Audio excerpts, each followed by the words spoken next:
What's up, everybody? Welcome to the late night power hour. Had to be late night today because it's been a crazy week for me. A lot going on with my wrestling club. We had 50 athletes come to practice at my club this week, which was an all-time high. Really, really cool. Puts me in a better financial situation as well to have so many people coming to clubs. So it's great to see how that's growing. Hopefully I can continue to help grow the ACP at the same rate as well. But so it's been a super busy week. March, I may have explained this on the last episode, but March is the month where they have all the finals tournaments for wrestling, state, nationals, that type of stuff, the kind of tournaments you train for all year. So that's why I've been probably a little bit more busy than normal. And today I just spent the whole day pretty much, other than making TikToks, working on stuff related to that. But yeah, I'm glad that I got to hop in for a late night stream. Couldn't miss the power hour, of course. Tim Clark, hello. I saw Eddie on Jubilee and slowly made me want to find out more about your channel and Marxist theory. Very cool, Tim. Thank you for being with us. I'm glad that you liked the Jubilee video. I'm glad you were able to see through the high-level propaganda of Tai Lopez and everyone else and make your way over to us. You know what's interesting about that Jubilee episode I did was it was called Middle Ground, right? The name of the show is Middle Ground, and you're supposed to find middle ground between capitalists and communists. But the person who actually found the most middle ground was Tai Lopez. Because he basically was saying he supports social democracy. He supports a Scandinavian style system. Or he supports the system like what they have in Singapore, where it's capitalism, but they have all this central planning. And they cut all that out. Jubilee cut all of it out. And I was like, the show's called Middle Ground. Why'd you cut out all of the actual middle ground? But that, that goes to show what the show's about. It's not actually about middle ground. It's about getting people who are going to have drama and debate and fight and make for good TV. When are you wrestling Jesse Lee Peterson? Soon. Reverend Jesse Lee Peterson needs to stop ducking me already. And he needs to wrestle me and debate me. So hopefully that'll happen soon. I really wish I could share my screen with you guys. It's really unfortunate that I don't have a computer right now and I'm not able to share the screen. There's no way to do it from the iPad. I need a computer, so I've already set in motion. I've got a plan to build a computer and recruit some people who actually know how to do that to help me. So soon we'll be reacting to videos again. I had a video I really wanted to react to of Charlie Kirk, evangelical Zionist, debating a Palestinian Christian. I thought it was super interesting, but we got a whole bunch of stuff saved up for whenever it is that I'm able to get a computer. Boom, boom, clap, LMAO. I think the song's actually called Stomp, Clap, Rock or something, but I thought of boom, clap. Like, who sings that song? Charlie XCX? Boom, clap the sound of my heart beating. Do you think Putin will accept the 30-day ceasefire? It depends. I don't know the details of the negotiation. I think it's likely. But I know he doesn't trust Ukraine, and he needs to know for sure that Ukraine is actually going to chill. It can't be like Israel where they sign a ceasefire deal and then bomb a hospital like a minute later. Tai Lopez is hardly high level. Yeah, he was like lying to me afterwards. Like, Tai was actually a nice guy. Nothing against Tai Lopez. Well, I have some things against Tai Lopez. He's basically a pyramid schemer. But afterwards, he was telling me he had read the whole of Capital Volume 1. And I'm like, that's astounding that you've read all of Capital based on how little you know about Marxism. And he kept, the whole time he was like quoting philosophers, just like cherry pick quotes. And I thought that was weird. But then I'm like, oh, he's the guy who has 1 million books in his garage. Here in my garage, I've got like 12 bookcases next to my Lamborghini. But then I watched a video of somebody who took Tai Lopez's pyramid scheme self-help course. And in his pyramid scheme self-help course, he teaches you how he reads like a book a day, right? Because that's his big claim. He reads a book a day. And what does he do? He just skims them. He skims them. He doesn't actually read the substance. So he just browses through them, basically doesn't actually critically engage with the substance of the book, doesn't read the author's full argument that's fleshed out. It's basically like Spark Notes, but not even Spark Notes. He's not even reading the Spark Notes. He's just going through it himself and somehow trying to scan the what he finds to be the important pieces of information. Okay, that is not reading. Reading is difficult. Reading involves, when you're reading philosophy, sometimes it involves like taking a break and sitting to chew on what you just read and think about it. Reading is not just doing this. This does not count as me reading Michael Hudson. Socioeconomic, okay. Evolution, okay. He must be a Darwinist. Forcing up its prices, okay. He must be an economist. Economy of abundance, okay. He must be talking about capitalism. This guy must really support capitalism. Okay, yeah, I read Michael Hudson. I'm gonna go tell everybody that I've read Michael Hudson. That's not reading. Reading is hard. I like the hair, but for the bangs. Thank you. If you found middle ground on capitalism, they would have been more likely to show that. LOL. Yeah, that's true. That's true. But like I did a lot, I talked about, they asked me like, is capitalism all bad, basically? Or they said, is capitalism like, I can't remember the exact way that they phrased the question. It was basically like, is capitalism all bad? And I was like, no, capitalism plays its role in history. Capitalism is a superior mode of production in many ways to feudalism and slavery. Those were the previously existing relations of production that were done away with through revolutions and through struggle between conflicting economic classes. But why would we assume that capitalism is the last system? Why would we assume that we can't do better than this, especially when this system is so irrational and contradictory still? So I feel like, a lot of what I said actually was middle ground, just because you got to find that golden Stalinist center. But Eddie, caught you live. Yeah, what up, Justin? Thank you. Thank you. Yeah, go ahead and ask questions today, guys. I can't be so American. Yeah, that's true. Americans really struggle with reading books. It's sad, dude. Like this some insanely high percentage of college students say that they've never read a book before in their lives. College students, because you can just like cheat and slack your way through undergrad, basically. But ask me all of your pressing questions in the comments. You can challenge me if you want. Like I said, I'm not able to share my screen today because I'm coming at you from my iPad as I save up money for a computer. If you send me enough super chats, then I'll buy a computer live on stream, and I will stream for 3 days straight until it gets here. Just kidding. I have to go to the national tournament for wrestling tomorrow. But either way, all of your super chats and donations to patreon.com/MidwesternMarx will go towards the computer fund so I can do more high quality videos for you guys again. But yeah, go ahead and hit me with your questions in the chat for today. I'm a Canadian. I was wondering how you feel about the tariff situation.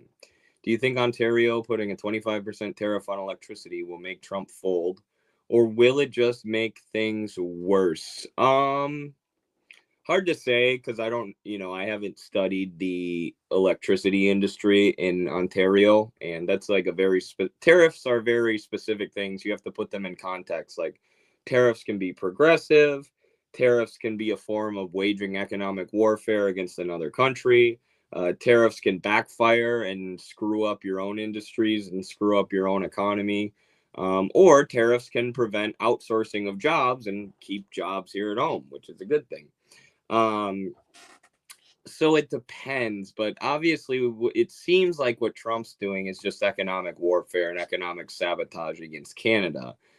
And Canada has a few ways they can strike back, but not many. They don't have as much industry and economic activity as the U.S. in general. Everything's so spaced out and whatnot. So I don't know if it will do much. I don't exactly understand the purpose of Trump's tariffs. I don't necessarily understand what he's trying to do. Maybe just trying to force Trudeau out, trying to force the liberals out.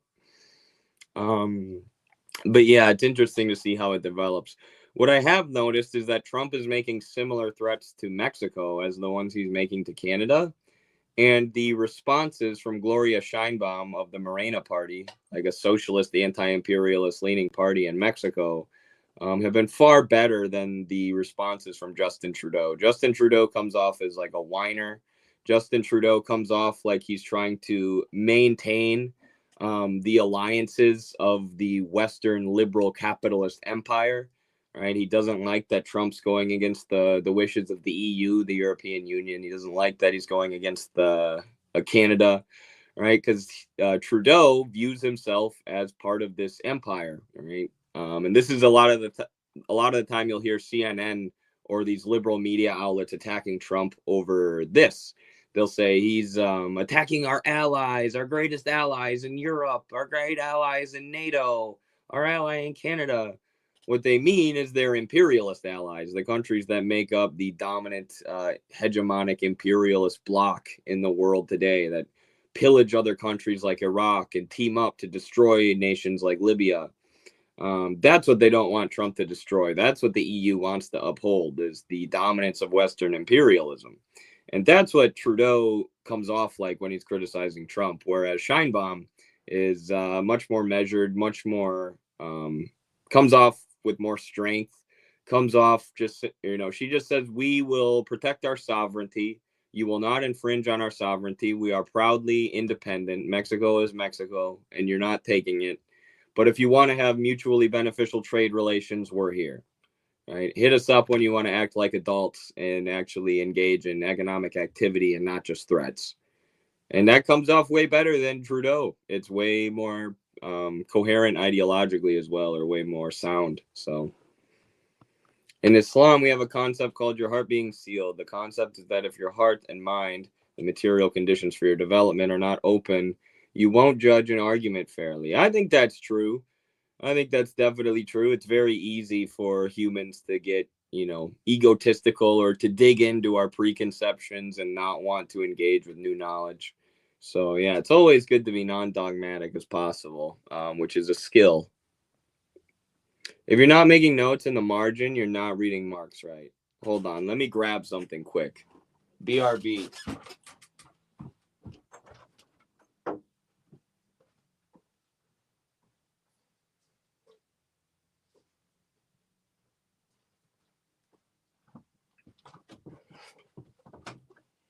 This is 100% correct. And Tai Lopez, my friend, if you're watching this, this is what you got to do. You got to go back and read Capital Volume 1 again, brother. You can't just skim that book. You got to actually tarry with the content of the book, which is what Hegel would say. You tarry with it. You grapple with it. This is what you got to do. That's not even a lot of margin writing compared to what I usually do. Yeah. I'm going to try and show you all. Oh. I keep opening the pages where I don't have much writing on the margins. There you go. See, this is how you read Marx. As Zoya said, if you're not writing in the margins, are you even reading? No. You're doing whatever the heck Tai Lopez does. Maybe I should sell my own course, do my own pyramid scheme, teaching people how to read Capital and actually write in the margins. The propaganda and previous biases / hegemony overcomes your comprehension. Yeah, that's true too. You see that a lot with communism, with people agreeing with everything that communists say, but then they're scared of the C word itself. And, that's an example of people going into arguments without an open mind and an open heart, not actually listening, but digging their heels into their preconceptions. Now, that's not everybody at all. I think the older you get, Not for everybody, but some people, the older they get, the more like hardened in their positions they get, and they just don't want to hear anything politically except for what they already believe.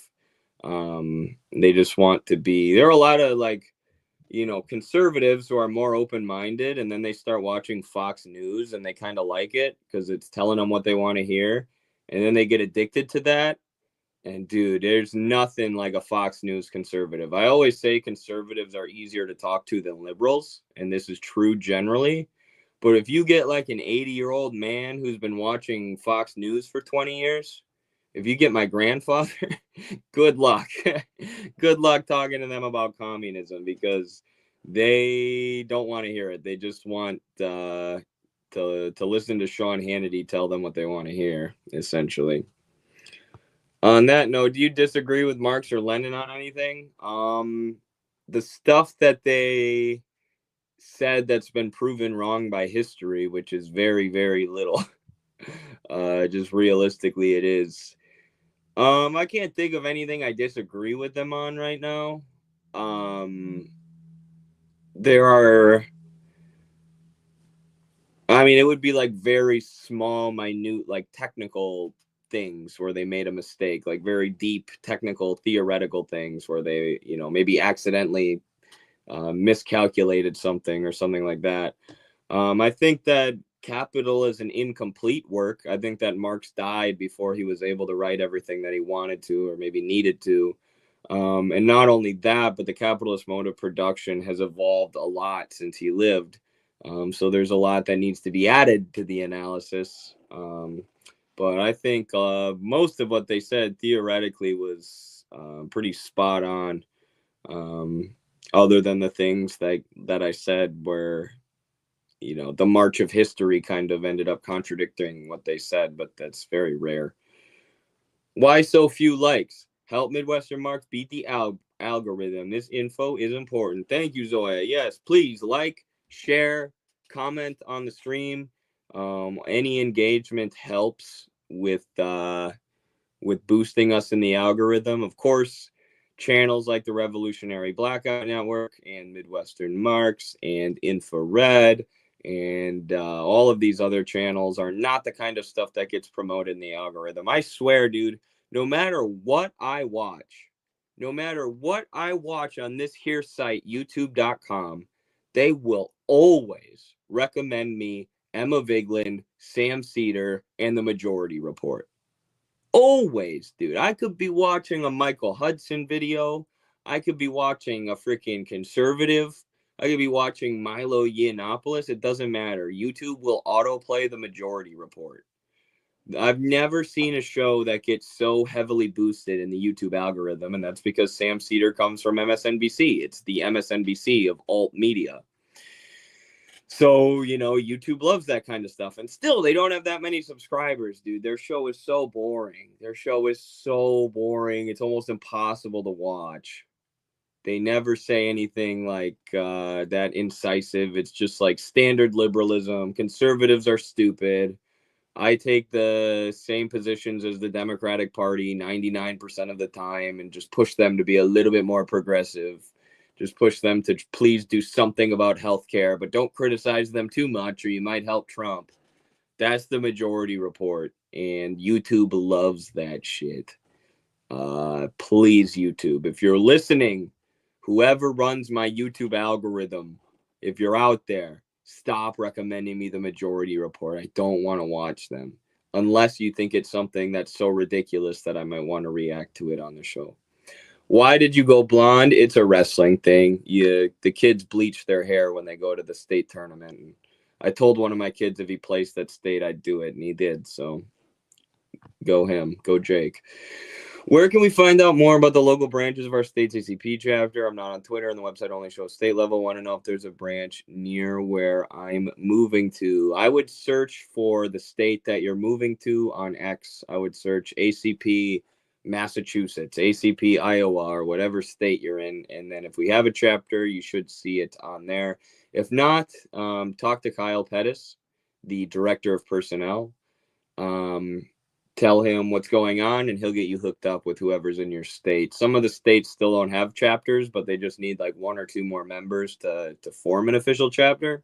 So you should be able to find at least some people, unless you're moving to like Guam or Puerto Rico or something.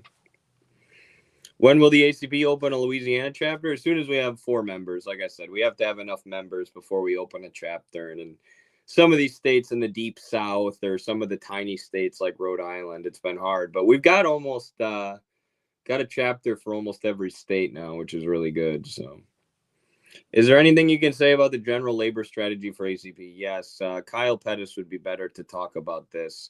But it's not just going to strike lines. That's one of the main things we've been doing, going to strike lines, meeting with workers, building connections with the unions. We've got a good connection with the Teamsters, which may be an even better connection soon. Fingers crossed. Pray for that. If you're a religious person, pray that we're able to build this connection with the Teamsters. But also, we're going into non-organized workplaces now, which is really exciting. This is the best thing that we're doing as a party. I think the most exciting thing right now is we're going into workplaces that are non-unionized, non-organized, and we're helping them to get organized. So the main ones right now are drayage truckers on the East Coast who came to us for help, and we've got thousands of truckers who are willing to fight and get organized, and they want us to give them some guidance and direction. So we're putting a lot of effort into that. There's going to be, I don't know what I can tell you. I'll just say it. There's going to be a documentary produced soon, coming out very, very, very soon, about the work that we've been doing with the truckers in New York and New Jersey. Extremely promising. And if we're able to get those workplaces organized, this is a strategy that could be replicated all across the country. And of course, that would increase our standing in the eyes of the American workers. It would increase our standing with the American public. So really excited about that. I appreciate the work you do. Thank you. Also, we've got people in our party who are getting their workplaces organized. Like one of my guys here in ACP Iowa, or not one of my guys. I'm not the chapter executive. I just help out where I can. But he's like the union steward at the biggest manufacturing plant in the area. So we have individual members who are doing stuff like that, and they're encouraged to put all of their energy towards that. Do what you can for the party, but your work with the union is extremely important. So could you give some literature recommendations? Check out Socialism, Utopian, and Scientific. Check out Black Shirts and Reds by Michael Parenti. Actually, that's the first book I would read. Black Shirts and Reds by Parenti. Check out The Purity Fetish and the Crisis of Western Marxism by Carlos Garrido. What's another good one? And then check out, if you want a really short one about Marxism and what it is and what I'm all about and what the ACP is all about, check out 3 Components and 3 Sources, I think is the name of it, of Marxism by Lenin. That's a good one. And then we also have our party journal, the Red America Journal, right here, which is a monthly Marxist journal specifically focused on American communism and advancing Marxist theory and applying Marxist theory to the modern day and modern conditions, especially here in America. So Canadians import more electric from the US than we do. It's a dumb threat. Yeah, exactly. That's kind of what I was getting at. Canada doesn't have the same productive capacity as the US. I mean, it's basically just a couple mining companies wearing a maple leaf flag. So tariff was reversed, I thought. Oh, interesting. I didn't see that. We're placing blanket tariffs. It's not aimed at a specific goal. Yeah, it's kind of what I thought. There's no they're not trying to keep manufacturing jobs from being outsourced to Canada or anything. They're just trying to economically sabotage Canada. Question, Mr. Eddie. Been reading Heads of Marxism. I don't understand what are Mao's from Stalin's theory and then Xi Jinping's contributions are overall. Can we consider him as universal? I mean, yeah, universal, but things change, and Marxist theory needs to constantly be updated as conditions change, because we're materialists who are trying to interpret the material reality around us. So I would look at it as like a succession. Um, you had Mao, who was writing not just a succession in time, but also a succession or varying geographies, right? The conditions in Russia when Stalin was writing are different from the conditions in China when Mao was writing. And when Mao was writing is very different from when Xi Jinping was writing. So these are all, I wouldn't necessarily say they're universal, although many of the principles that they lay out are universal. There are universal principles and tenets that are laid out by those thinkers and the other heads of Marxism. But there's also analysis that's specific to their time. For example, Lenin's Imperialism is amazing, the best book of its era. But imperialism has evolved since then. And, Mao was able to see imperialism's evolution, so he wrote some things about it that Lenin wasn't able to see. And then Xi Jinping even more so. So you got to read them all, and then you have to situate them all within their historical and geographical context, is what I would say. Eddie, don't you think supporting Quebec's independence makes no sense? They're more of a metropolis than a colony. Yeah, I don't really know much about it. All I know is we've been organizing in Quebec, and some of the Quebec communists have not liked it. Because they're staunch when it comes to independence. But some of the Quebecers who are part of the ACP are like, whatever, we're not that concerned about being our own country. But, they could still be part of one united America and still have their own, national differences, still have their own cultural and national protections.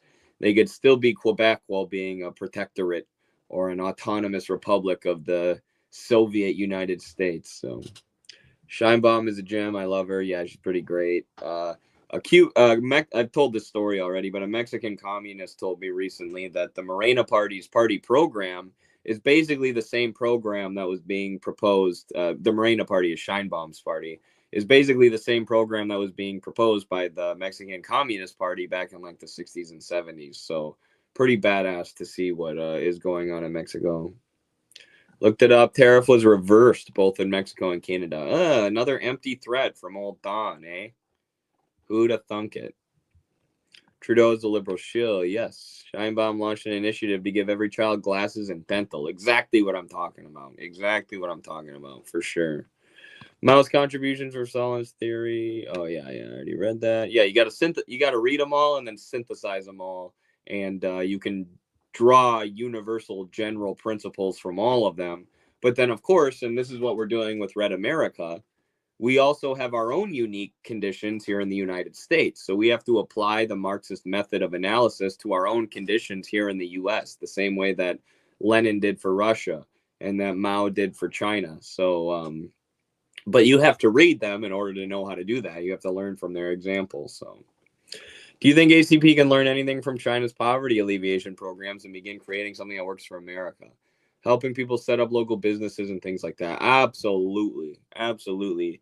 The way that China's done that has been amazing. They've done it by having cadre in every single geographical area in China who are in charge of making sure that the people's needs are met there. We're doing that on a small scale. You got to remember the Communist Party in China is 100 million members. The American Communist Party doesn't have that many soldiers on the ground yet, right? But we're doing it on a smaller scale. That's what a lot of these community service things are, bringing people food, bringing people clothes, helping people out, freaking shoveling snow or whatever the heck they need. Making sure that people's needs are taken care of and allowing people to see. Obviously, China's in a post-revolutionary situation. We're in a pre-revolutionary situation. But still, you want people to see, especially in our situation, that when the government fails you and when the capitalists fail you, when the system fails you, the communists are there for you. When the system leaves you without clothes and without food, the Communist Party is there to help you, to try its very best to give you those things. And that's how you build goodwill with people. So that's how we can learn from it right now. But in the future, we would learn from it even more. Trudeau tried to out WWE Trump, which is just punching way above his weight class. True. You can't out Trump the Trumpster. Jeez, I gotta fly through these comments. I'm getting too many. President besides Abe Lincoln that you have a somewhat favorable opinion of? I would say Washington, because of his role in the Revolutionary War. I think if you're gonna praise Lincoln, it makes sense to praise Washington too. Obviously, ending chattel slavery was a bigger deal than ending British colonialism, probably. But both of them were forward steps in America's history, away from old, outdated modes of production. So I would say Washington, but that's about it. Writing notes in the margins is lame, according to Twitter. Yeah, I always get cooked for that. I missed your question about Gaza. I didn't see it. Sorry. Where to get communist stats, news sources, media outlets, books, etc.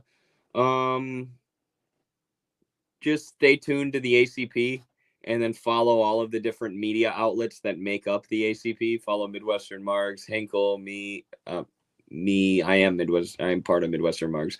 Infrared, all them. Check out our party journal, Red America. And then, alt media is good. Revolutionary Blackout Network.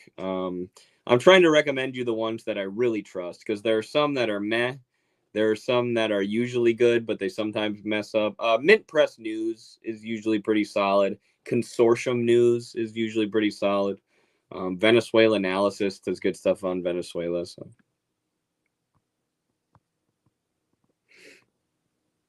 All right. You dyed your hair blonde in color? Yes, I did it for wrestling. Didn't expect Eddie to be live at a time like this. I know it's late night Liger in the house. Let's go. ACP LA in the house. What's up, Eddie? What's up, comrade? Thanks for being a part of the party. Thanks for doing the work. California's doing a great job right now. So history has progressed in a new territory that they never had the opportunity to cover. Yes. Okay, I gotta skip some comments. Sorry, y'all. I'm like way behind. Oh my gosh, I'm so behind.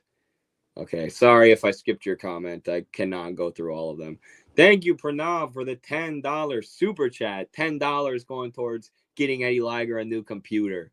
I don't know why I'm talking about myself in the third person, but I need a new computer. So thank you. Every time the U.S. complains about Chinese overcapacity, they're really complaining about them accelerating the falling rate of profit. Interesting. I never thought about that before. But I think that's probably correct. Yeah. Interesting. Well, thank you, Pranav. I don't know. I have to think about that one more. But I think you're right, because they're accumulating so much capital, and their people are retiring earlier. They're working less, and the falling rate of profit stems from variable capital, which is labor power, the value that's created by labor, being replaced by value that's created by machines, because labor creates surplus value. As there's less and less labor involved in production, the rate of profit tends to decline. And that's why, the rate of profit falling is why we have so many rentier capitalists, parasitically charging us rent, or capitalists who are debtors, who are trapping our creditors, rather, who are making us debtors, trapping us in debt and charging us interest. This is ways for them to keep their profit levels high enough, even though automation has replaced a lot of human labor with machine labor, which leads to the tendency for the rate of profit to fall. And the paper banknote, which I've been writing an essay on for over a year now, which will soon be published in Red America, probably in like 3 months. The paper banknote and the ability for the U.S. to just print money without it being tied to any physical commodity like gold also allows them to inflate their profits sort of artificially. Yes. Gosh, there's so many comments in the chat today. Thank you, everybody. I wish I could get to all of them. You should try to collab with Brian Berletic. Would probably be a good episode on Carlos' new show, maybe, and he collab with Jackson before. That's a great idea. I've been watching Brian's show for a long time. He's friends with Daniel Dumbrill, who I also really like. He does a good job. Great geopolitical analyst. So yeah, I'll definitely reach out to Brian. I think you're right that he would make a great fit on Carlos's show, but also I don't think Carlos actually watches Berletic, whereas I've been watching his stuff for a long time. So maybe I would be the one to talk to him. I don't know. All right, I'll scroll up a little bit. Okay, some of these comments are from a troll, looks like. Nobody here supports Zionism. Very true. Overcapacity is just complaining about the result of China's exporting development and increasing world industrial capacity. Yeah, and it's a way to cope and make this argument that China's going to collapse soon. You know, they're reaching overcapacity. They're producing too much. They're doing too good. Surely they're going to collapse soon. Even though we've been writing books about this for 2.5 decades now, and it hasn't happened. Could you comment on the Noah Mark Pellegrino debate? I got to be honest with you, I haven't watched it yet. I haven't watched it. Sometimes debates are painful for me. Sometimes I'd rather just listen to somebody who I agree with, rather than somebody who I know is spewing bullshit and watching somebody who's telling the truth try to explain why what they're saying is bullshit. But it seemed interesting. I heard Haas came in and absolutely destroyed the guy, but Noah's just too nice for debate settings sometimes too. He's got to be meaner. I told him to be way more mean in that debate, but I don't think he has it in him. I probably don't either. U.S. corporations are intermediaries to sell Chinese products on U.S. markets. Yeah, and charge people rent. Have you ever listened? Excuse me. Have you ever listened to someone like John Kirikow? He's a good source when it comes to American imperialism, and I believe it's important to understand it from Americans' perspective to deconstruct. Although he's still under liberal propaganda. Yeah, there's a lot of people like that. You know, what's that guy's name? Ray McGovern. He's like a former CIA analyst who turned on the CIA because of the terrible stuff they were doing.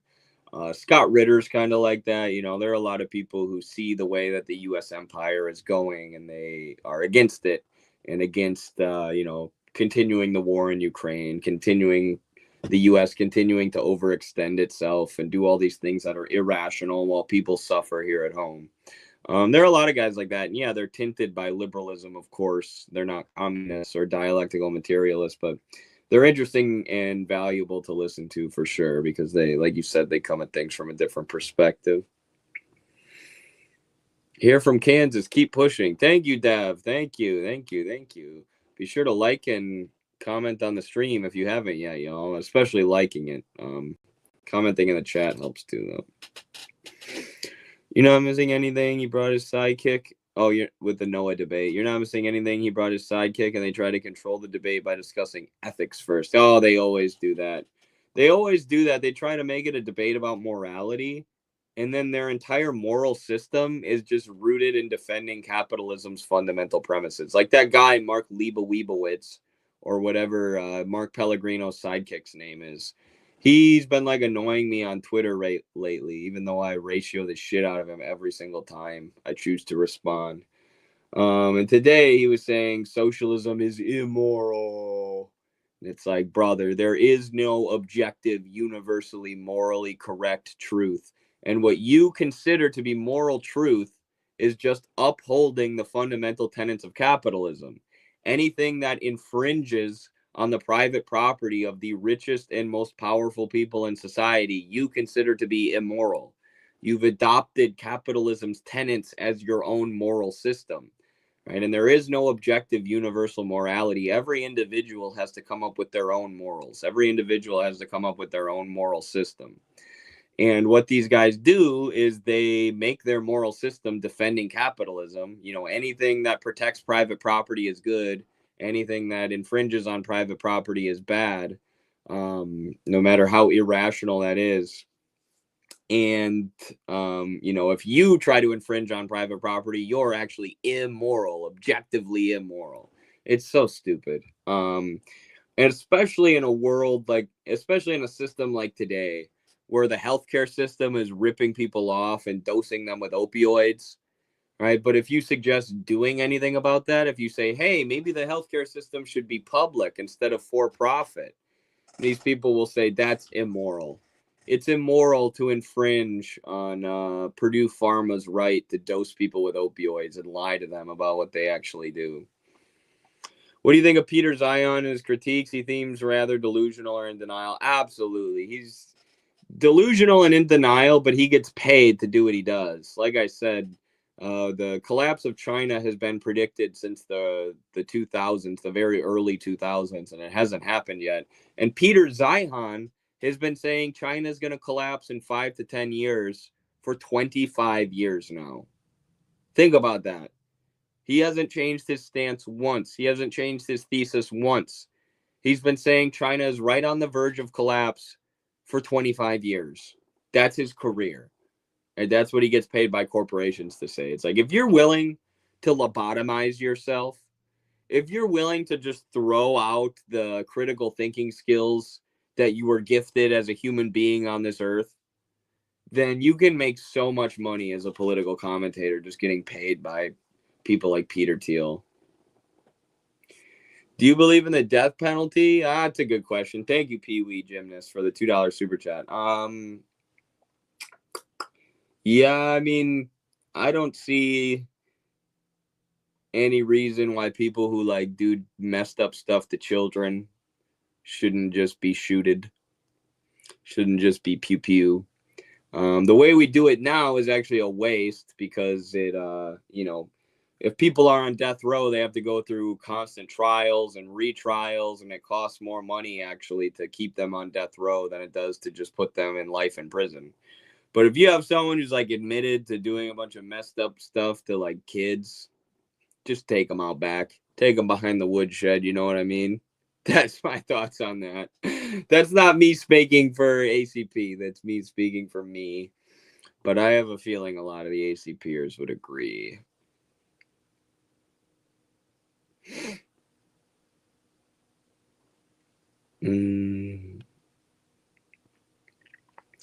Zeihan is just an embodiment of the ruling class telling you what and how to think. His analysis on geopolitics and whatnot are not actually unique in any way. No. I mean, that guy's full of shit because Joe Rogan's audience saw through him. When he was on Joe Rogan's podcast, the audience was like, this guy sure speaks confidently, but he kind of seems like he's full of it. And there are a bunch of comments under the JRE episode with Peter Zeihan where they're like, this guy's been predicting China's collapse for 20 years now. Should we really trust him?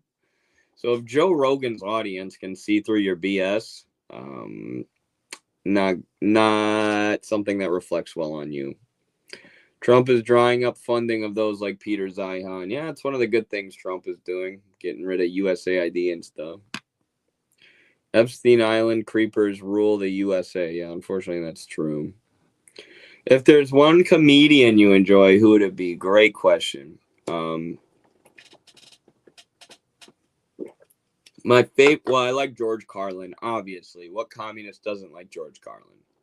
Right? He's funny and incisive and politically based.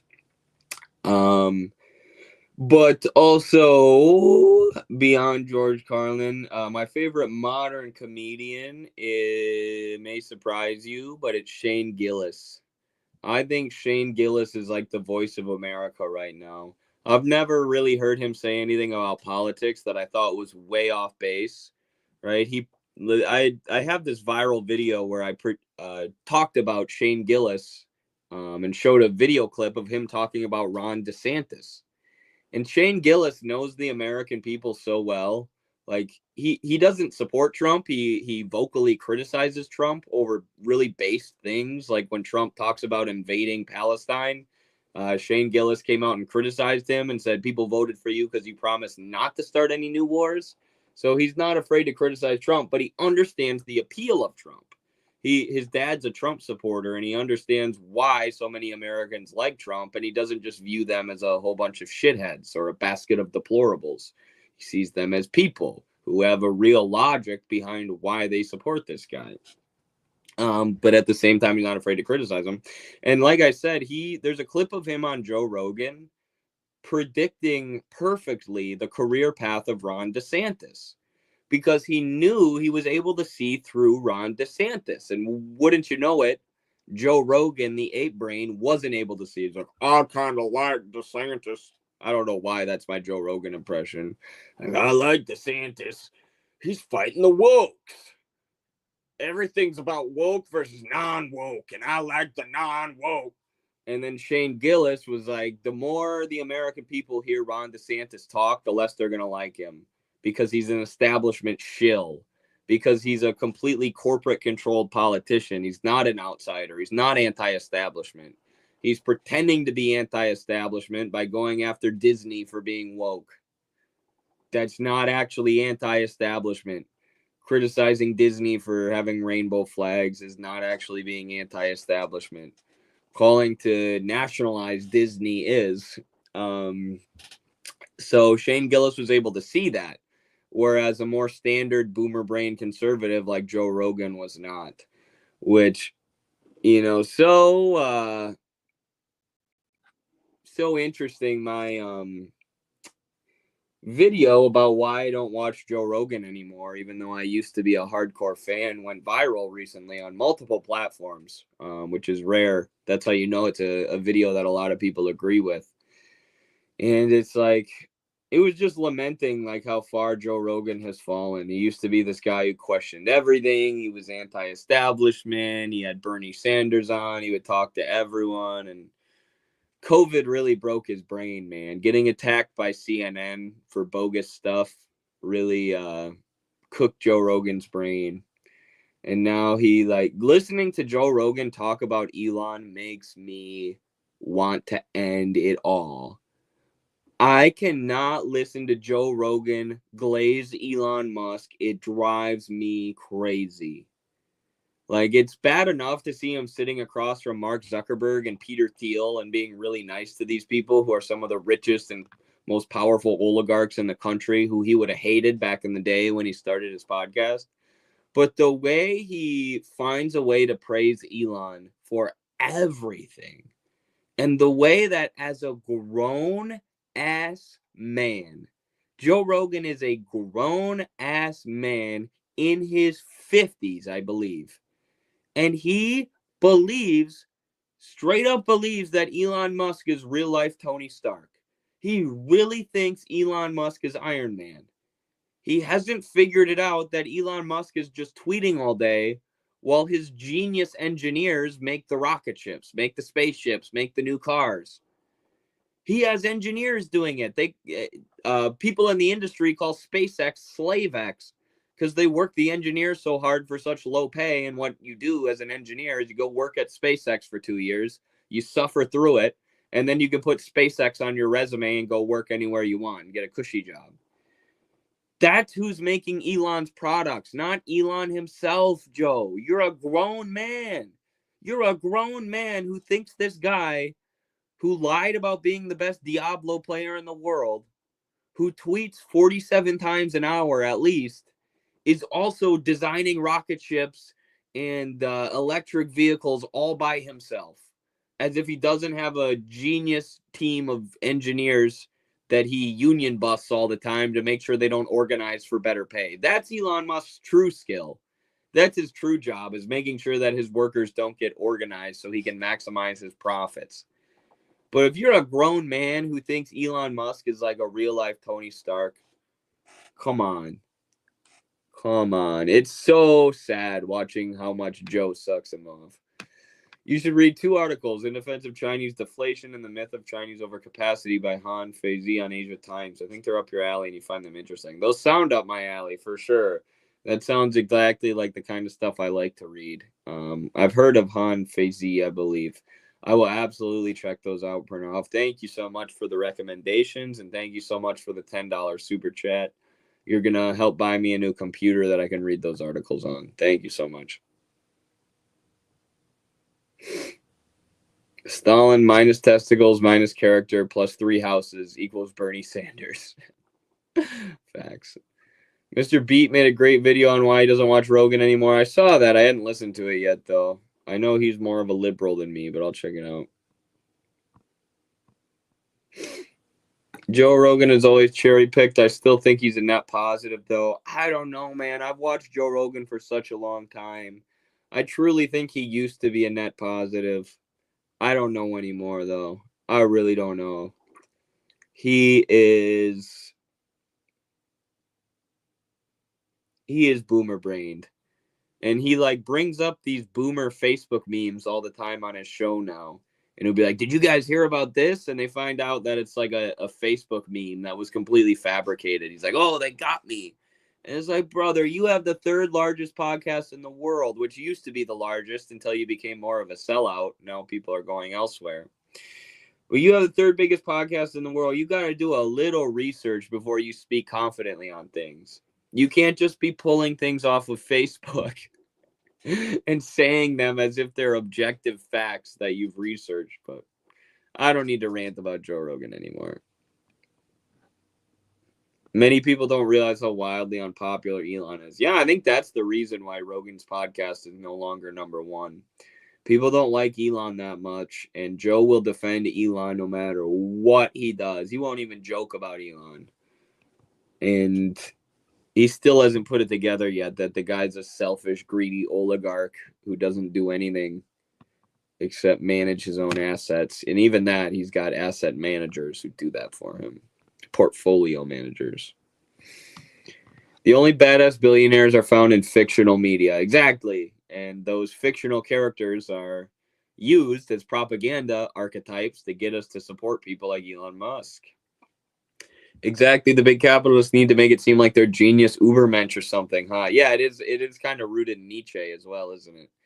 In reality, if anyone had billions of dollars, they can hire a CEO, CFO, CTO, COO, et cetera, et cetera, et cetera. Exactly. You can hire people to manage your portfolios, your stocks, so they don't even have to do anything. Not only can they hire managers and engineers and workers to do all of the production process for them, which has always been the case. I mean, back in the day, the capitalists actually had more of a management role back in Marx and Engels' day. And then they were able to hire managers to do that for them. And now they hire portfolio managers who trade the stocks for them, who do the shares for them. So what are they actually doing? Not shit. There's a million pictures of Elon on his yacht. You can go on his Twitter account right now. He's tweeting like 14 times an hour. You can't tweet 14 times an hour and also be building rocket ships and also be the best Diablo player in the world. There's not enough time in the day. And he claims that he works 16 hours a day. Brother, no, you don't. You tweet 16 times an hour. If you tweet 16 times an hour, that doesn't leave 16 hours of the day for work. You fucking liar. Piece of shit. You ugly ass deformed Minecraft character. Apartheid baby. Freaking socially awkward, bad father, OnlyFans model, banging, disgusting creep who somehow has infiltrated Joe Rogan's brain with Neuralink and taken over his show. I would love to see you do a stream with Daniel. I know that guy. He covers geopolitics from a Muslim perspective, especially on Iran, Syria, and Israel. Man, that would be something. I've seen that guy. And there are some areas where we'd probably have some interesting disagreements too. I can reach out to him. I follow him on X. I don't think he follows me, but my X account is growing. So if my X account grows a little bit more, I keep having like viral videos and growing, or Jackson Hinkle will post one of my videos and I'll gain a bunch of followers. If my X account grows more, I'll have more options with the people who I can talk to. Because when I message people on TikTok, they usually respond because I have 300,000 followers on TikTok. When I message people on X, they're less likely to respond because, I don't have as many followers, and it just is what it is. It's not even clout chasing. It is clout chasing, but it is what it is. I'm not going to spend 2 hours of my day talking to somebody who has 1 subscriber who I don't want to talk to anyways, who, it's not going to do anything for either of us, or it's only going to do something for them.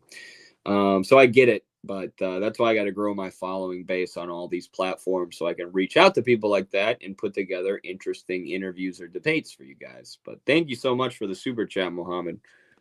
Ramadan Mubarak to you. Savior Elon is a campy an idea as Batman. Yes, it's they try to trick you into thinking he's a Marvel character. Thank you so much, Jason, for the $2 super chat. Appreciate you, brother. Keep lifting them weights.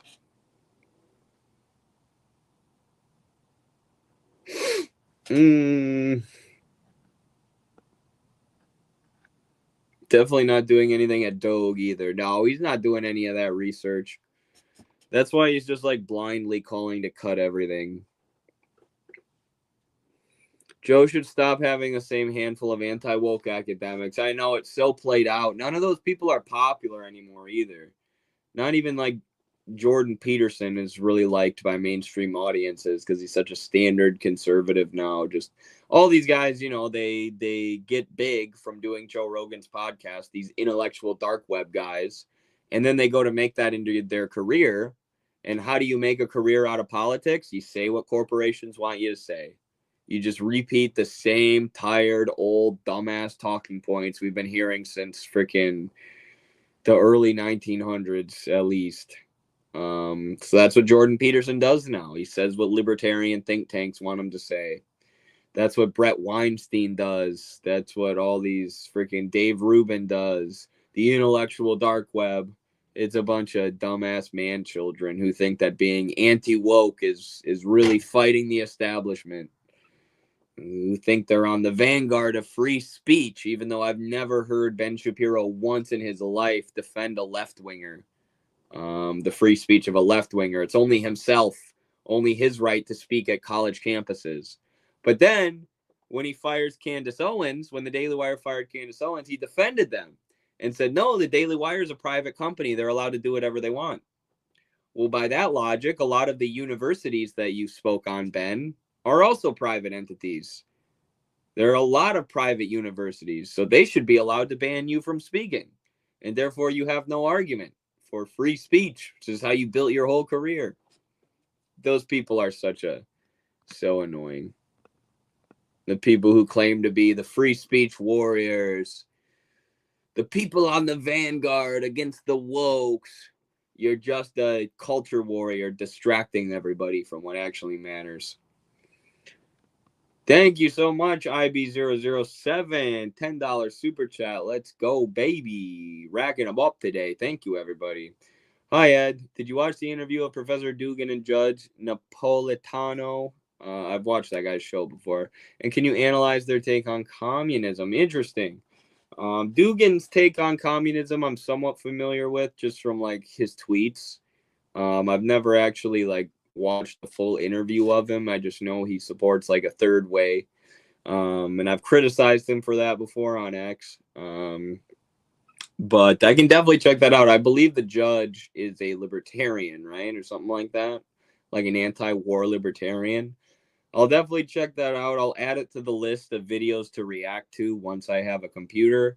Your $10 super chat here will help me to purchase that computer and hopefully get that video done soon.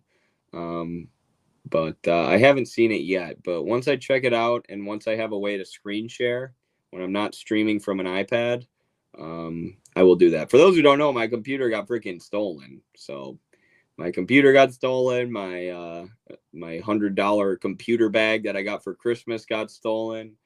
My portable microphones that I use to like film videos when we're on strike lines with striking workers, like interviewing them and stuff, those got stolen. Really unfortunate. And the airport has sent me about 20 emails now saying they're unable to find my luggage. And they're unable to check the security cameras, which they said are not there to stop people from stealing. The security cameras are there for special situations, basically probably spying on people like me or more likely people like Chris Halali. That's what the security cameras are there for, not for preventing theft. So if you see a bag sitting around at the airport, just go ahead and fucking take it. Just take it and walk out. The security cameras don't work. Go to O'Hare. just start freaking taking people's bags and then run out the airport and won't do shit about it. Because that's what happened to me. Elon stole NASA info because Elon's rockets keep exploding. The government NASA works better than the private space programs. Thank you, Jason, for the $5 super chat. Yes, I actually have firsthand experience with this, or secondhand experience with this. My former roommate, worked for NASA. And basically, NASA is a public research and development facility for big corporations. That's what NASA's become. They do free research and development for people like Elon Musk, for companies like SpaceX. And if SpaceX wants the information that NASA has, if they want the research that NASA's done, NASA just hands it right over to them. So it's taxpayers basically funding an arm of private companies like SpaceX. That's essentially what they've turned NASA into, which is sad. My buddy tells this story about a veteran employee at NASA who had been there for like 40 years. And he was like, man, you should have seen what this place used to be. He's like, we went to the freaking moon, man. We went to the moon. Like, basically saying NASA used to really be about, exploration and space travel and advancing the country forward. And now it's just a research and development arm of the military industrial complex. That's what it is. Give free research to Raytheon and Boeing and SpaceX and all these corporations, these private entities, all paid for with your taxes. Only Marxists provide material analysis of wokeism. Couldn't agree more, TN. Could not agree more. Without that Marxist analysis of what so-called wokeism is rooted in, which is imperialism and upholding liberal capitalism, it's worthless. You just become the same as the wokes. You become the other side of the coin. Yeah, just distracting people. And this has been the case for a while in the United States. And yeah, I could go on a long ass rant about woke versus anti-woke, but I won't right now because I've already done that a million times. PC funds, let's go. Thank you, Dylan Christie. Appreciate you, brother. $5. Every little bit adds up. So thank you so much. YouTube takes like 30% or something of your super chats. So if you want to support Midwestern Marx and the computer fund without having any of your money stolen by YouTube, you can check out patreon.com/Midwestern Marx, but appreciate all of his super chats and donations regardless. Computer funds. Whoa. Thank you so much in the 622. 27 Canadian dollars and 99 Canadian cents. Thank you so much, comrade. Appreciate you. Appreciate everybody who's donated today. Appreciate everybody who hasn't donated, just hanging out in the chat, liking the stream to boost us in the algorithm. You guys are the best. So thank you so much. Can't describe how grateful I am for your support and everything that we're building over here at Midwestern Marx and the ACP. We're going to keep growing. Sorry, I just read this. Midwestern Marx, do you have cauliflower butthole? When I go to practice tomorrow, I'm going to tell my high school kids that somebody on stream asked me if I have cauliflower butthole. And they're going to think that's the funniest shit they've ever heard in their life. So thank you for making my high schoolers laugh. We're funding Google for when ACP nationalizes it. Yes, let's go. Thank you, TN, for another $2 Canadian super chat. Appreciate you, brother. Absolutely. Every 30% of a super chat that Google takes will be reappropriated and used to uplift the American working class once we nationalize Google. So, yeah, don't even worry about it. Thank you so much, brother. I'm going to peace. I like your channel. Thank you, Tim. Appreciate you, brother. Check out some of the other videos. If you're interested, we have like over 1,000 videos at this point. A lot of highlights from the streams like this, especially from streams where I actually have a computer and can react to things. There are video essays. There's Carlos's show, The Cave, which is like a pre-recorded and produced show. So lots of stuff to check out on here. Glad you're here with us. Eddie, do more reaction videos on YouTube. I will, brother. I will. I don't have a computer right now. I can't do it unless I have a computer. Eddie, did you know that the X Live got nuked? How'd it get nuked? What happened? What do you mean nuked? You can't just say nuked. Eddie, did you ever do the already existing socialist country tier list? No, this is why I need a new computer. I tried for like 4 hours to try and find a way to do the already existing socialism tier list without a computer, without a screen to share. There's no way to do it. There's literally no way. I've tried everything. So the very second I get that freaking new computer, I will be doing an already existing socialism tier list. I made a lot of money from my wrestling club this month, so I'm hoping. I got to check my budget tomorrow, but I'm hoping that I have enough money to start buying the parts for this new computer. All right, you're going in a timeout. Nobody makes fun of Harold. Yo, Carlos, tell me what you mean by the X Live got nuked. What does that mean? It got nuked. It's working for me on Twitter, says Zoya. All right. Of course, I open X and it's automatically like pornographic content. Elon just shoves that stuff down your throat, man, I swear.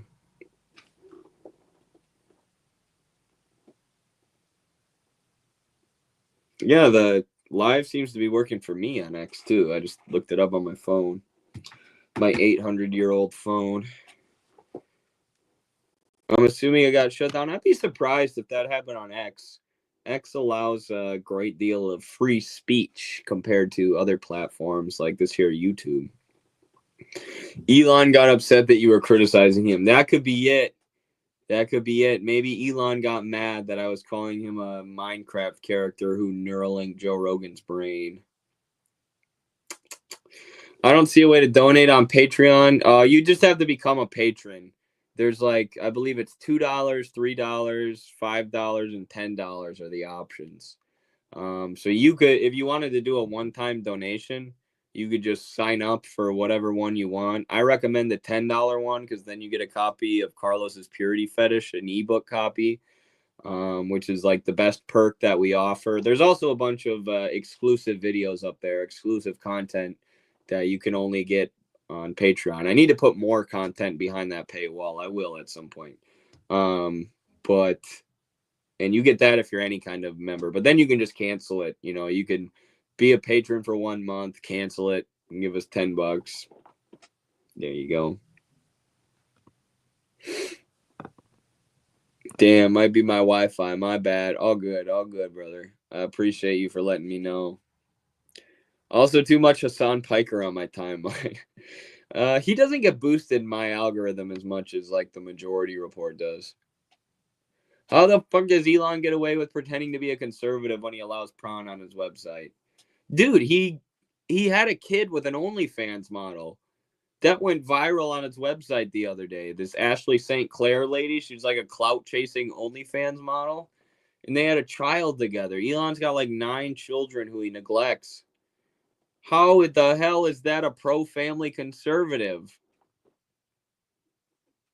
These people like Elon want us to live conservative. They want the working class to live conservative, to just work and never complain and have that Protestant work ethic and try to pull ourselves up by our bootstraps and do whatever they want us to do without making a fuss. But then for them, they live like total degenerates. They got like 18 kids with porn stars. They're like, I'm socially conservative. Okay, buddy. I don't know any socially conservative people from my church back in rural Wisconsin who are, you know, having kids out of wedlock with OnlyFans models. You don't match up with most of the conservative working class people who I've met, but okay. Thanks, Eddie. Love you, man. You bet. You bet, Harold. Thanks for hanging out with us. Desktop or laptop, regardless, I hope we can get it soon. Thank you, Andrew Ray. Appreciate you. What got stolen was a laptop, but what I'm going to buy or actually build is a desktop computer because I was getting roasted when I did Middle Ground for Jubilee. That girl, what was her name? Toxic Bunny. She said, I told her that I stream from a laptop, and she's like, "What? You stream from a laptop? Who streams from a laptop anymore?" I'm like, "I don't know. I was just excited I had a computer. It was better than the Chromebook that I had. So I'm gonna get a desktop because it's better for streaming, and because I want to play the new Final Fantasy game, the remake. I have it on Steam and I haven't been able to play it. Thank you, Andrew Ray, for the $10. Maybe I'll bring back the Eddie Liger gaming channel. The only thing about that is like the gaming channel made it so that like I don't play that many video games. It's like, an hour a day max generally. Sometimes I'll binge, but usually I'll play like one game and kind of get obsessed with it and play it every day when I have free time, which isn't that much, not to brag, but it truthfully isn't that much, with between wrestling and party work and content creation. So I'll play one game at a time, and then I won't play any video games for like a month. And then I'll find something new that I think looks cool, and I'll play it, finish it, not play anything for like a month. But I like to have that time to actually relax. It's nice to be able to play video games without having to stream and talk and entertain people every time. But I don't know. It could just be chill. We could just hang out, and I could not feel any pressure about it. So yeah, maybe once I get the new computer, we'll bring back the gaming streams. I got to finish Final Fantasy X too. I never finished that playthrough. I assume you don't have beef with sex workers, but the hypocrisy of the conservative party. Thank you for the $5 super chat, L Real Pet Chicken. I mean, yeah, what I was calling out there was the hypocrisy, but I do think that like sex work is the communist position on prostitution has always been that it's really horrific form of capitalist exploitation that commodifies the sexuality of especially women, but also men. And forces the conditions of capitalism push people to sell their sexuality in the market in order to survive. And under socialism, I think that should completely go away. People should have real opportunities to work real productive jobs where they're really contributing to society materially. They should have their basic needs met. They shouldn't have to work all day like slaves if they want to be able to put food on the table for their children. There shouldn't be a temptation to sell your own sexuality, something that's so intimate and personal, and such a fundamental part of what it means to be human. To commodify that and sell that in a market is really disgusting, and it has really corrosive effects on the whole of society. There have been countless studies done on how bad it is for young men to be consuming pornography. I haven't consumed it in years now, and it's I didn't even realize the ways that it was affecting me psychologically. So I do think that sex work will be done away with. That doesn't mean I think sex workers need to be beaten, and sex workers are these immoral people who need to figure it out and work a real job. Like I do want them to have more fulfilling job opportunities, of course, but sex work is an inevitable part of capitalism. Wherever capitalism goes, sex work follows. Wherever capitalism goes, prostitution and the drug trade follows, because people are desperate to make money, and because everything becomes commodified. There was like very little prostitution in the USSR. After the collapse of the USSR, prostitution flowed over the border again and increased in massive amounts. Why is that? Because people couldn't make enough money to survive. People were dying of poverty. So what are you going to do? Sell your own sexuality. It all goes back to that character in Les Mis, the one who Anne Hathaway plays in the musical Les Mis. She's a prostitute who's trying to support her daughter or whatever. So she's forced into that position. Class society forces people, or at least maybe not directly forces them, but inevitably pushes people to degrade themselves and to sell their sexuality, commodify their own bodies in order to survive. And I think that will be completely done away with under socialism. That isn't an attack on individual sex workers. That's an attack on class society and the institution of prostitution and pornography. I'll go further. I don't think any person is inherently bad or immoral or whatnot. People are born into their circumstances. Yeah, I could say a lot about that. I could also push back against that. Like, I think character is real, and I do think people make choices. But yeah, for the most part, people are just products of their conditions, which is why it pisses me off so much when you hear like Ben Shapiro say, "Why don't kids in the ghetto just pull themselves up by their bootstraps?" Like, bruh, you are a rich, pampered, pudgy, weak looking man who looks like he's never done a hard day's labor in his life, who looks like he had everything handed to him on a silver platter, who went to freaking Harvard and now works just spewing bullshit for corporations who primed him for that role. So you're going to tell people who are growing up surrounded by gang violence with hyper underfunded education systems and no positive male role models in their life, you're going to blame them for not figuring it out and going to Harvard like you? Give me a break. Also, you don't get into Harvard through merit. You get into Harvard through money and having connections. So your family clearly had money and connections, and you're so arrogant that you're going to look down on people who are born into horrific economic conditions that your pampered ass couldn't even imagine living in. And you're going to say, you know, oh, it's the rap music's fault. Why don't they just pull themselves up by their bootstraps? They have a bad culture. You're a dumb piece of shit. Like, you can be born rich. You can be born like Ingalls and not be that much of a scumbag and still be able to, you know, look inward and realize that you didn't get there through merit. You got there through inheritance. But largely, I agree. People are products of their material conditions 99.99% of the time.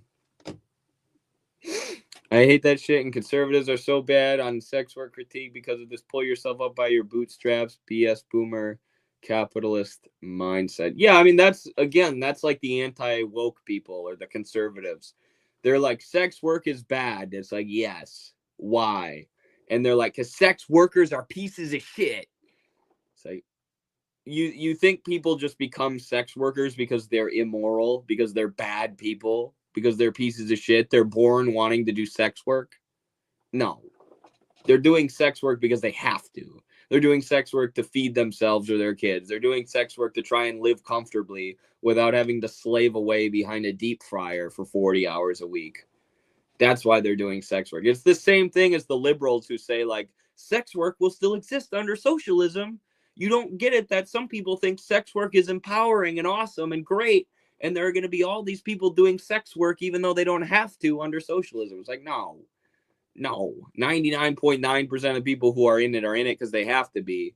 And the people who aren't are like middle class, bourgeois women trying to be edgy or trying to, I don't know, get back at their husbands or something. It's like people like Adam 22's wife. Those are the kind of people who do sex work even though they don't have to. They're just like clout chasing, and I don't think we should allow them to do that under socialism. There's a percentage of the population that would consider sociopaths who I would consider bad. Yeah, everybody's got their own moral system, like I said. Everybody's got their own unique individual morality. And yeah, there are people who I consider bad too. Generally, it's based on their class positions and the way that they grew up. Like someone like Ben Shapiro, who's been pampered his whole life and primed to be a conservative ideologue. He's a bad person, but also product of his material conditions.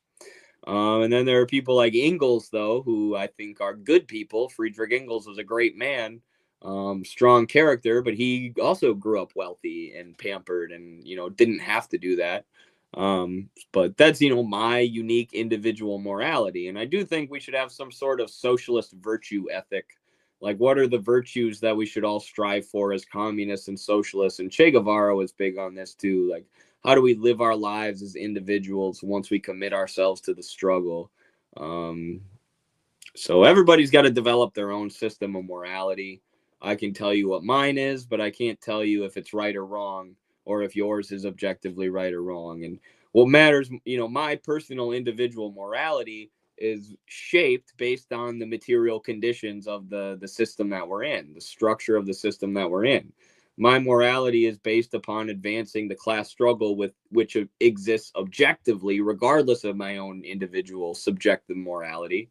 But I recognize that class struggle exists, and that our current system is contradictory and predatory and exploitative and imperialistic and murderous. And I want to advance that class struggle to end the system. And my own this is similar to Che. My own morality is basically rooted in communism and advancing the communist struggle. But it doesn't have to be like that for you. You can have like Christian Parenti talks about, like, there are Sandinistas who are like, would do things that are generally considered morally bad, or there are people who are assholes and not fun to hang out with, but they were great organizers. They were great, when it came to advancing the class struggle, and that's cool too.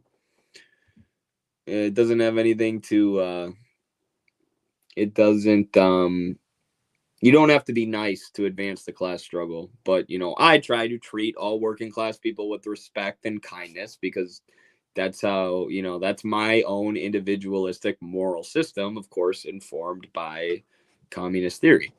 TN, thank you for another $5 Canadian. Appreciate you, TN. That's like your third Canadian super chat of the day. What's that all about, eh? I'm sorry. I love how they say women should be trad-wise, but don't support maternal leave, healthcare, higher wages for the husbands to afford trad life. Exactly. Exactly. And the only way to actually be a trad wife, especially under capitalism, is to be hopped up on Valium and stimulants, and to just dose yourself with drugs all day, like the Rolling Stones song, Mommy's Little Helper, or whatever it's called. It's about mom who takes a pill in the 60s to help her get through the day. That's the only way to be a trad wife under capitalism, when you're dealing with this much stress and economic insecurity and things like that. Or in general, like women, you really expect women to just walk around the house all day and take care of the kids and cook and clean and do nothing else? No, women need to pursue hobbies. They need intellectual pursuits. They need to have access to, real productive jobs. And they need to be able to flourish outside of the household and, do the, be like a mother and, a homemaker, if that's what they want to do. It's that's the real communist position, is that women should have the freedom to do both. But of course, these conservatives never do that. They say, accept capitalism and also be a trad wife. It's like, well, 80% of the country's living paycheck to paycheck, and that's with, mom and dad both working a full-time job. My family was paycheck to paycheck, and my parents both worked full-time my whole life. How are people supposed to afford having the mom stay home with the kids when there's no maternal leave or health care, or, we're all paying 25 to 50% of our paychecks to our landlord at the end of a month, every month? Eddie, what can you say about Duterte? Alternative media isn't giving it too much attention. Yeah, he got arrested, right? Duterte is, the Maoists are going to be mad at me for this, because there's like a Maoist insurgency there. And, Duterte's like suppressing them or whatever. And the Maoists, they say, China should not trade with Duterte or engage in any kind of relations with Duterte because he's anti-Maoist or whatever. But, that aside, a lot of the things he did were fairly based. He was opposed to U.S. imperialism, forging closer ties with Russia and China and the rising multipolar world. He did sort of like the Nayib Bukele thing, where he cracked down on a bunch of gang leaders and criminals. Now, what he did to the gang leaders and criminals was basically just executed them, basically just, killed all of them. So it was pretty brutal. But he did make the place much safer. He was extremely popular among his people because he did that. And he did have this like anti-imperialist bent, which you better believe is why they arrested him. They didn't arrest him for killing people or for being morally bad. Like we said, morals don't play into politics. The propaganda that they give you is moralistic. This guy's bad, we had to arrest him. He's a mean, immoral guy. But the real idea, the real reason behind everything that the Western imperialists do is economically motivated or politically motivated, just trying to gain more control. So that's what that's all about. Yeah, agreed. Parents were working all the time too, but always took time out of the day to spend with us. Big effort, I now realize. Yeah, same. The older you get, the more you appreciate your parents. Generally, I know some people have abusive or neglectful or shitty parents, but if you have good parents, the older you get, the more you appreciate them. I remember when I turned the age that my parents were when they had me, and I was like, oh, I get it now. They were dumbasses like me when they had a child. I just expected them to have it all figured out because they were adults and I was a kid who didn't know how the world worked. But now that I'm an adult and I see how hard it is to be an adult and that adults are just struggling to get by under this stupid system, I feel like my parents did basically the best job that they possibly could have, or, real close to it. They at least tried their hardest. Mega-based common sense leader is way better than a liberal sellout. Absolutely right. Duterte is better than any liberal for sure. Even if he's not one of us commies. Philippines' new president is now competing with Taiwan separatists for who will be the next Zelensky. Oh, great. Yeah, not surprised that that's the kind of person they put in. And now you see exactly what I was saying. It was never about the morality of Duterte. They never cared about his morals or taking him out because he's bad. They took him out because they wanted a puppet.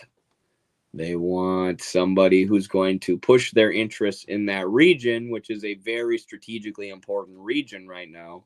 It makes perfect sense that they would want to get rid of Duterte, who's nominally, aligned with China and Russia and opposed to the U.S. empire or the Western empire, a finance capital, at a time where the U.S. is trying to threaten China and is fighting this, war against Russia, China.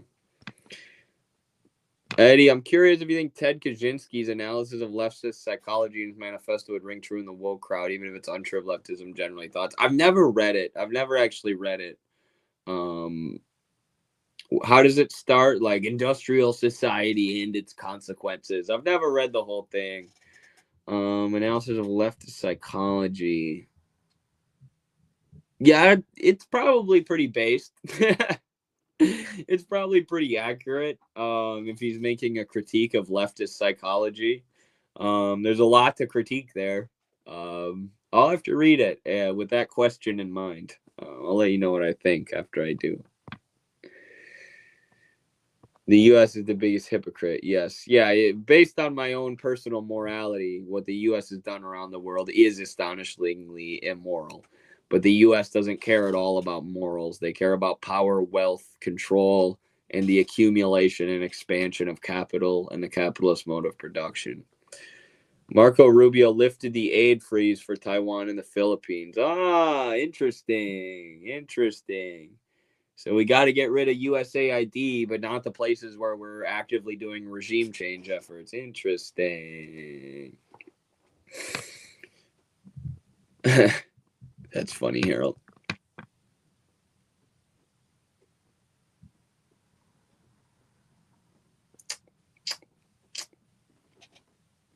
Al-Jolani is already the next Zelensky, though. Yeah, good point. Osama bin Zelensky. Oh, bro. Lorshek Molsa. Lorshek Molsa. You crack me up, dude. You're funny as shit. Osama bin Zelensky is really funny. In my opinion, communism needs to separate entirely from the left. Pretty much entirely.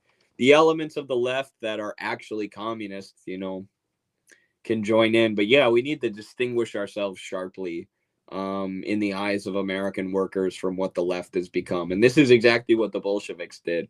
Lenin wrote about this. He said they reproach us for distinguishing ourselves from the rest of the left, from the anarchists and the social democrats and the wreckers. And nowadays, there's all these fake Marxist-Leninists in America who are actually just like decolonial liberals. And we do need to distinguish ourselves sharply from them. That is true. Now, I don't think we should close the door to, you know, people who are in leftist organizations right now who just have some learning to do and some growing to do and need to see the truth, or people who have fallen into the lies about the American Communist Party and believed them. I don't think we should slam the door on them, but yeah, we need to distinguish ourselves from those organizations. Fidel survived 689 assassination attempts. He did indeed. What a hero. Did you see Ian Carroll's video on the owner of the UFC, Ari Emanuel? What did you think? I didn't see it, but that guy's a scumbag. Not Ari Emanuel's a scumbag. The people who own the UFC are just the most disgusting Zionist, imperialist, freaking exploitative, union-busting bastards you could ever imagine. They do the same thing that Uber and Lyft does. They do the same thing that the trucking industry does, where they keep the fighters as private contractors so they can't have any regular protections that working class people are afforded by law, or wage laborers are afforded by law, so that they can't form a union or have any kind of collective bargaining because you're a private contractor. You're just signing the contract with the UFC. There's no power imbalance here. So they're a disgusting company. He's a disgusting guy. I'm sure Ian Carroll was making it, about how he's Jewish or whatever, but, that's all the shareholders who own the UFC. They're all Zionist imperialists. It has nothing to do with the fact that some of them are Jewish, but he's like connected to Epstein and like powerful people too. He's a scumbag. He's a member of the modern neoliberal bourgeoisie. So yeah, keeping those doors open is crucial for sure. Absolutely. Ted Kaye must have felt horrible knowing he only contributed to the growth of these degrowth left-wingers in America. Facts. Yeah, if he critiqued leftist psychology, his actions certainly didn't help improve it at all. You need to make a hard stance against liberalism. Absolutely. Couldn't agree more. Capitalists will always try to find a way to put us in the dysphemistic treadmill. I think there's something to be said for having clearly defined terms. Absolutely. Thoughts on Chomsky? I feel like Chomsky played a vital role for the American ruling class. Like, he helped a lot of people get educated about U.S. imperialism for sure. But if you listen to Chomsky talk about Leninism or existing socialism, he is indistinguishable from like a neocon. He's indistinguishable from like John Bolton and Ronald Reagan. And that's, why he was allowed to have this role in the American Academy where he was so prominent and so well known. He was able to get well known by criticizing imperialism, but he never offered an actual solution. And he told us that actual solutions are impossible because all the people who have fought against imperialism were actually evil totalitarian dictators who murdered puppies. So he's part of the compatible left. He's part of the left that, puts people in a position where they'll never actually be able to threaten the system. He brings people into a position where they can recognize that the system is murderous and exploitative. But then he tells them that all the countries who have come up with solutions to this, all the countries who have fought against capitalism, are evil and murderous and just as bad as the imperialists themselves. So I'm not a huge fan, to be honest with you. I know he's old and he's approaching the end of his life, and I know he's written a lot of things that are genuinely good, and good analysis, but it's very basic analysis usually, and he's absolutely part of the compatible left. I'm not a big fan at all, to be honest with you, but respect to him, but not a fan. Politics only affect the working class. Your thought? They also affect the ruling class. The ruling class also makes policies that improve it. Like, the ruling class gives itself corporate subsidies. The ruling class uses the government to funnel taxpayer money into their own hands.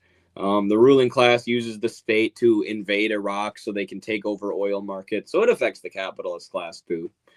But all those things also affect the working class because they're dialectically and inextricably intertwined, and their interests are directly contradictory.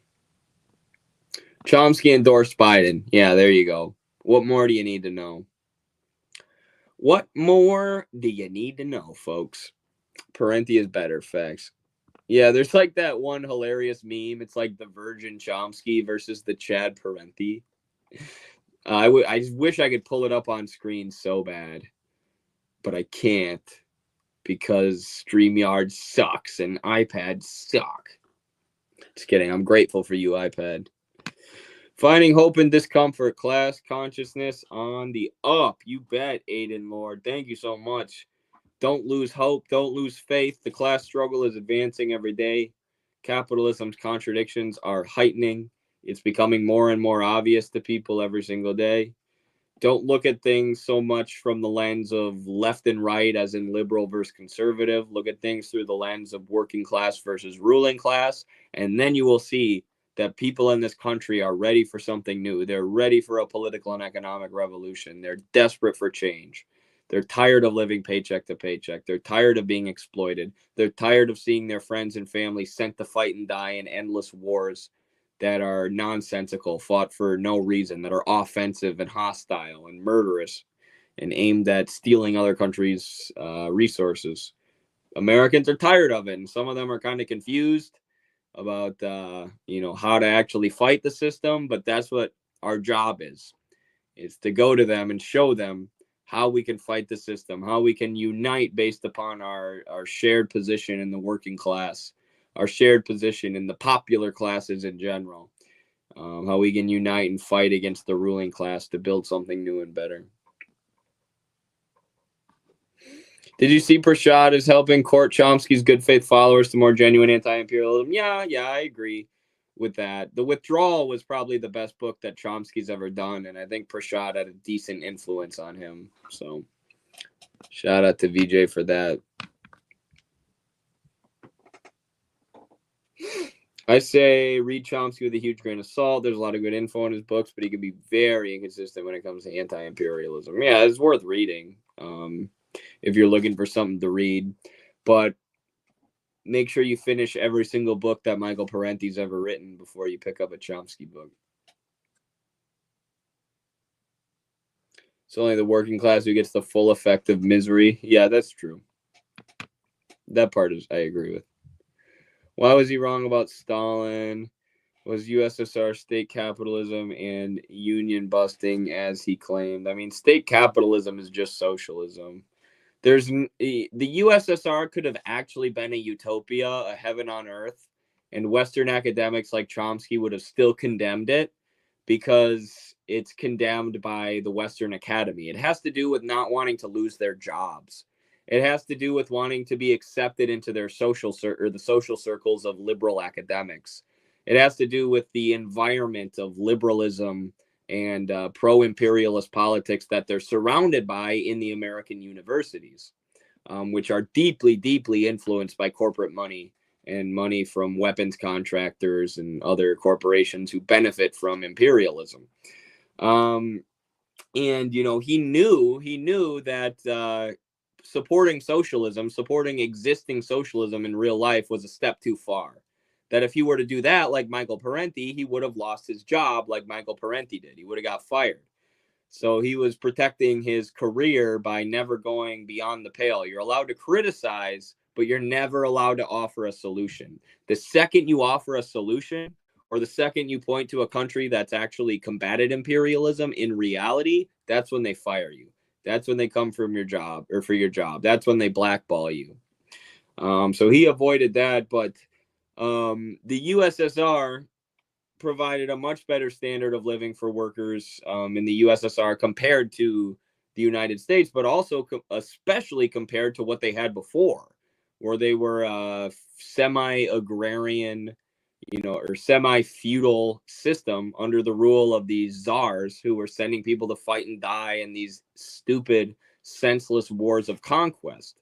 That the Bolsheviks were able to organize a bunch of the soldiers and turn them against that. And after that, they increased literacy rates from 17% to 99%. They provided universal housing. They provided universal health care. They provided universal daycare. They gave people way more free time and way more cultural opportunities to actually pursue intellectual pursuits and things like this. And there wasn't as much consumerism as in the U.S. You didn't have as many different types of cereal.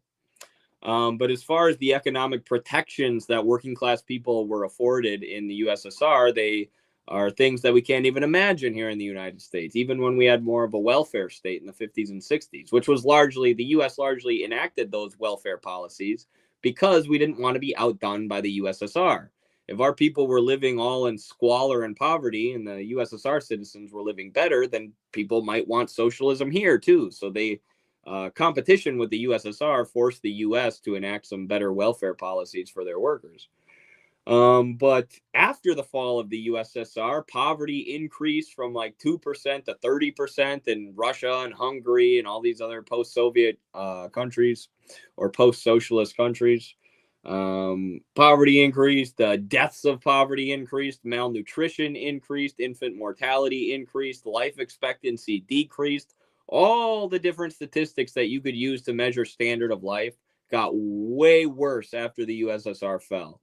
And they got way better after the revolution when the USSR was built. Not to mention that the USSR defeated the Nazis, or Russia defeated the Nazis when everybody thought they were going to lose, when every Western analyst thought they were going to get rolled over by Germany. So they accomplished all of these amazing things despite the real flaws that they did have. And Noam Chomsky looks at that and goes, nope, they're all bad. They're all trash. Throw it out. They're worse than America. They're worse than the U.S. imperialists, or just as bad. Like, bro, what the hell are you fucking talking about? What the hell are you talking about? There's no way somebody as intelligent as Noam Chomsky could actually believe that bullshit unless they were just protecting their job. Unless they just were saying what they were socially pressured to say by the Western intelligentsia, by the Western Academy, which is exactly what it is. I've worked in the academy. I've worked in colleges. I know how it is. I know even on TikTok, I feel social pressure to be more liberal so I don't get banned and so I can get more followers and get picked up by the algorithm or whatever. But you have to stand on principle. You can't just do what the ruling class wants you to do. Otherwise, you'll end up becoming part of the compatible left because they don't mind somebody who, like I said a million times, they don't mind somebody who criticizes capitalism and imperialism. They're okay with that. What they're not okay with is when you say we should do socialism instead. And socialism actually works in practice, and it's worked before. And here are what these socialist countries have accomplished in the face of the worst kind of aggression from the US imperialists or from the Western imperialists. Once you say that, you're gone. You're out. No more nice career being cited by other academics and being praised by college leftists. So every USSR worker had a week of vacation for travel, maternity leave, childcare, housing, education, transportation, healthcare, job placement, security, pensions, all organic, high quality food, etc. Yes, they were eating as many calories as American citizens were, but it was more high quality food. A study found that, which is the opposite of what we hear, we hear that everybody was starving and waiting in bread lines when, during COVID here in the United States, we had very long bread lines, whereas China didn't. So yeah, to just look at that and call it a failure, full stop, is nothing but a CIA narrative. And you should be very wary of any leftist who parrots that CIA narrative, especially if they're, praised by the establishment and establishment academics and establishment media outlets. Exactly. Stalin was such an intelligent man. I can't believe I used to hate him. I know, it's crazy, right? Now it's just like seems normal. Like, yeah, of course I love Stalin. He's like the biggest badass in history. But like the propaganda really gets to you to where when I first heard people supported Stalin, I was like, what? Stalin killed people. Stalin was the most evil man. How can you say this? He's almost as evil as Mao. Then you learn they were fucking awesome, and you feel bad about how you used to hate them. Without Stalin, we would all still sleep with the cattle, like in Liberals' Paradise, Old Tibet. Facts. So true. USSR ahead of America in advancement on basically everything. Yep. They won the space race, too. They accomplished like 10 major, space-related accomplishments in a row. and then the U.S. faked the moon landing and said they won. Just kidding. I don't know if they faked the moon landing. All I'm saying is the incentive and the motivation was there for the U.S. to fake the moon landing because they were getting BTFO'd in the space race so bad. The Soviet space program was so much more advanced than the U.S. They needed something in order to say that they won. So the motivation was there to fake it for sure. I haven't really looked into it, whether or not it could actually be faked. I've looked into it a little bit. Not as much as I've looked into like 9/11. Stalin loves you too. So I'm kind of suspicious of the moon landing, not gonna lie. I would love to see a survey of Russian people and to see what percentage of Russian people think that the moon landing was faked. I bet you a lot of Russians don't buy that shit at all. And it's probably not considered a conspiracy to question it over there, so prob's fake. I don't know, man. There's that video of Buzz Aldrin, one of the guys who was on the moon, allegedly on the moon. And somebody calls him out to his face. They say, "You're a liar, you're a faker, you're an actor, you weren't actually on the moon." And Buzz Aldrin punches him in the face. He's like an 80-year-old man. He just decks this guy. And everybody's like, haha, that's badass. He's an 80-year-old man decking some guy. And yes, but if you were telling the truth about landing on the moon and somebody was calling you out like that, I feel like you would just be like, okay, whatever, dude. Yeah, sure, I wasn't on the moon. Here, look at this selfie I took of me on the moon. You just be like, whatever. But if you actually were a liar, if you actually were lying on behalf of the CIA and the government, and somebody called you out on it, that's when it's more common psychologically for people to react with emotion, because they can't react with substance. They can't react with a real argument, so they get angry and heated. Emma Vigeland does this on the Majority Report. When she gets called out on her bullshit, she gets really, really mad. And it's because they're replacing substantive arguments with emotion. So when I saw that video, I was like, Buzz Aldrin punching this guy in the face for calling him out does not do anything to convince me that the moon landing definitely happened. In fact, it makes me think the opposite. But I don't have any evidence.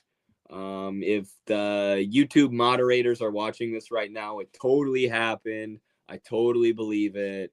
I once went to the moon myself. It was great. I saw Neil Armstrong's footsteps. So Emma is a good example. She always gets like so angry and like bitter and mean when she gets called out on her lies. Sam Cedars the same way though. Sam Cedars freaked out on Emma Vigeland before for contradicting him on stream. He's like yelled at her really meanly. What an asshole. Am I right, guys? All right, everybody. It's been almost 2 hours. Thank you so much for the 18 super chats. Thank you so much for funding the Eddie Liger Computer Fund. I really appreciate you, but it's almost midnight, and your boys got to hit the hay. We got wrestling practice tomorrow. We got wrestling nationals this weekend. If I can, I'll try to make it for the Midwestern Manifesto show this weekend with Noah and Carlos. If not, this weekend is my last super, super busy weekend for a while. Things are going to chill out a little bit after this, so I'll be around more. Go to acp.us and join the party if you haven't. Patreon.com/MidwesternMarks. Thank you all so much. We'll play you out with the intro. With the outro, rather. Solidarity, everyone. Stand up, all victims of oppression, for the tyrants fear your might. Don't cling so hard to your possessions, for you have nothing if you have no rights. Let racist ignorance be ended, for respect makes the empires fall.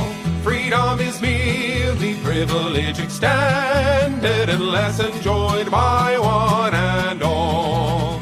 So come, brothers and sisters, for the struggle carries on. The International unites the world in song. So comrades, come rally, for this is the time and place. The